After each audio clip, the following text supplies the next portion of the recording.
Wow, it's been a long time since we've sat in front of my computer and did a formal discussion video. Normally I'd be doing this on the table in the good camera, but I don't have the means to do so at the moment. So, let's knock out the topic at hand. Reprint hand trap availability to budget players and the semi-less fortunate players that cannot afford them.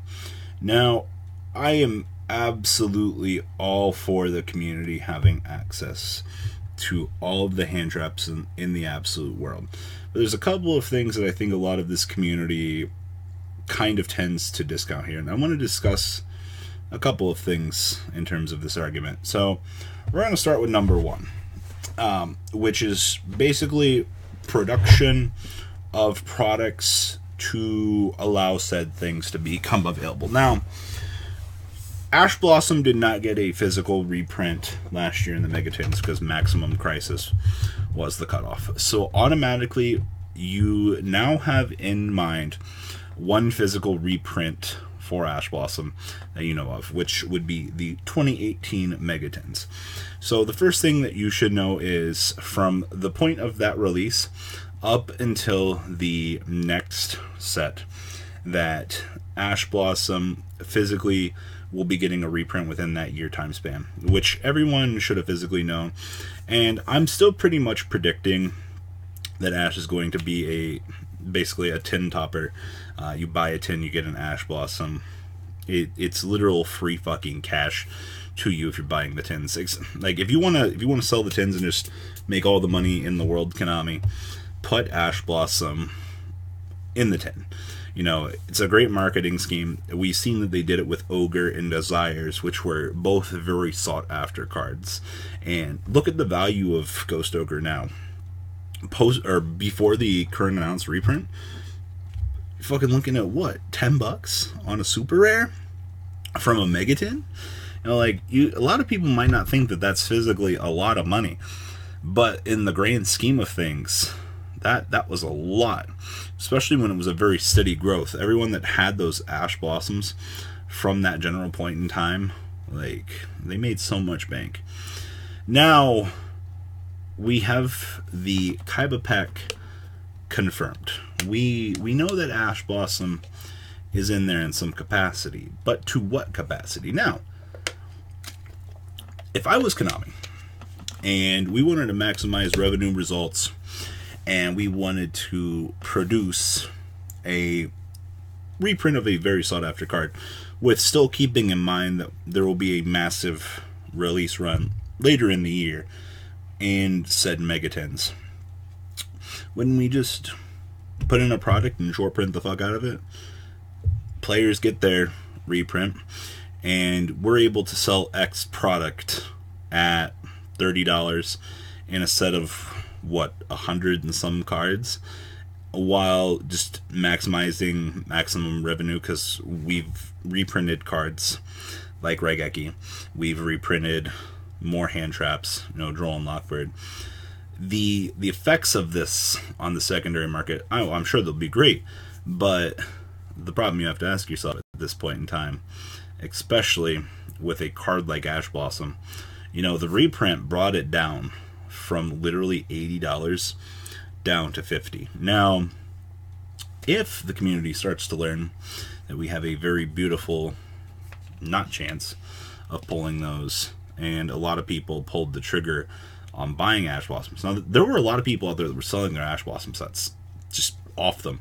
I know a couple people that bought sets at $120, and I'm absolutely disgusted with you. You know who I'm talking to. You know, if those people sold those Ash Blossoms and those reprints come in at 30, 35, maybe even 40 because of demand, I think 40 is pushing it on the high end. Like, these people didn't make a lot of money selling these Ash Blossoms just to get a booty ass ultra. You know what I mean? Like, I'd rather just kept my secrets. But the pure illusion, like, yeah, there will be ultra Ash Blossoms circulating, but the illusion that is basically behind the curtain right now, it's like, ooh, everybody can get them, but the physical cost to those, it's going to be expensive, you know. Konami's like, here's your reprints, but they're pulling the strings and being like, well, you know, hey, good luck. You know, it'll be interesting. I'm sure a lot of people have their Ash Blossoms. I know a lot of people are happy that they're not going to be $50 a piece. You know, and then there's always the influx further down the ladder. It's like, you know, I should be fucking entitled to this, you know, like, it's my God-given right to play Yu-Gi-Oh! You know, I love those people. They're my favorite. They really make arguments and facts all the better. You know what I mean? But from a marketing standpoint, Legendary Kaiba, excellent job, Konami. You marketed it, you're going to make yourself some money. That's what you need to do to keep the game going. But the illusion of the reprint, the illusion of them going into circulation, oh, absolutely. You did your job. You brought the price of the secret down from 80 to a solid 50 at this point in time. And we're going to have to see how the circulation effect of those plays this week. Because, honestly, I wouldn't be shocked if there's more of an uproar. But just chillax, guys. You know, there's another looming reprint later on in the year. But, Rabbi, how do you know that they're going to reprint Ash Blossom? Trends. Maximum Crisis is going to be the first set. Dragonic Diagram, Masterpiece. Everything within that block. Code of the Duelist. You know, all this fun stuff should be within some realm in there. Now, unless you're named Wind Witches and you didn't get the reprint last year, or the Spiral cards, well, or Subterrors, you know, you're playing in your own particular thing. Just grab them while you want them or while you can afford them. You know, also reminds me Evenly Matched is probably going to get a fresh reprint next year too. But the argument of hand traps being available to everybody goes like this. I understand that as the intermediate to a casual player, that a lot of you guys play for fun, and I respect that. And I know a lot of people are blocked by the stigma of pay to win. But if you're going to play this game competitively, you're going to make sure that you have the best cards already available to you. And it's a sad but dark truth in the game of Yu-Gi-Oh! That, unfortunately, you know, it's not even pay to win anymore. You know, it's pay to do well. And I haven't heard a lot of people adopt that mentality yet, but it's the fucking truth.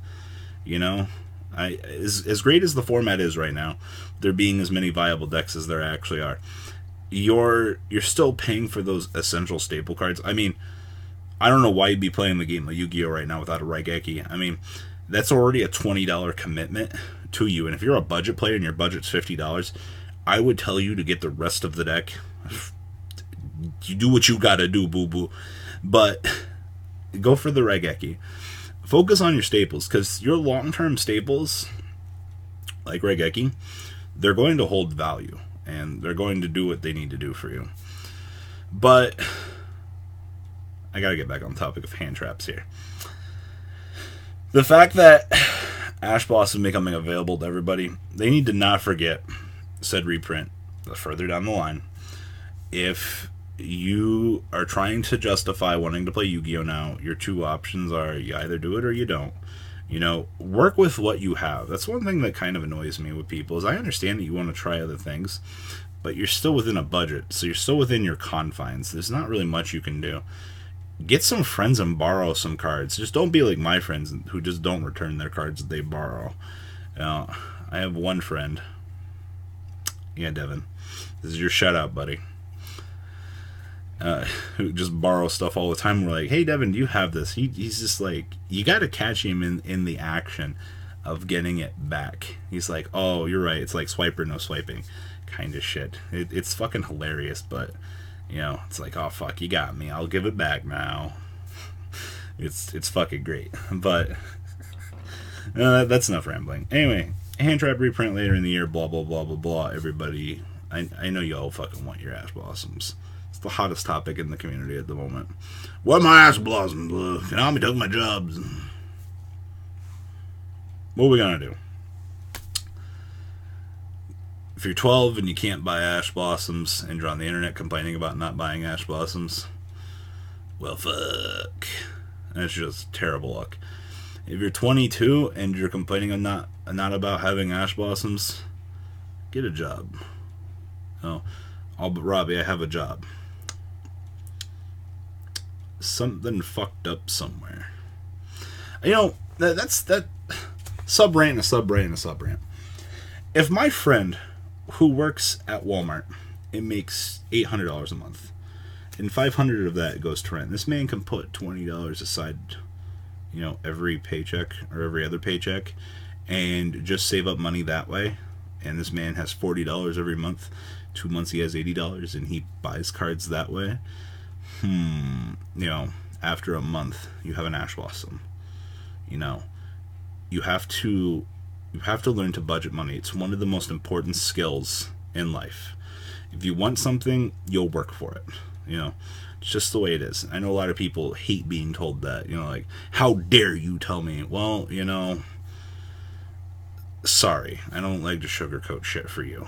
But you have to understand that if you want something, you gosh damn gotta fucking work for it. It's just how the world works. You know, I've done a lot of my fair share of doing things I didn't want to do to get to the point that I am. This channel, with the things I do in life, it's a very important life lesson. Budget correctly, manage yourself, manage who you are. You know, do what you gotta do. It's a life lesson.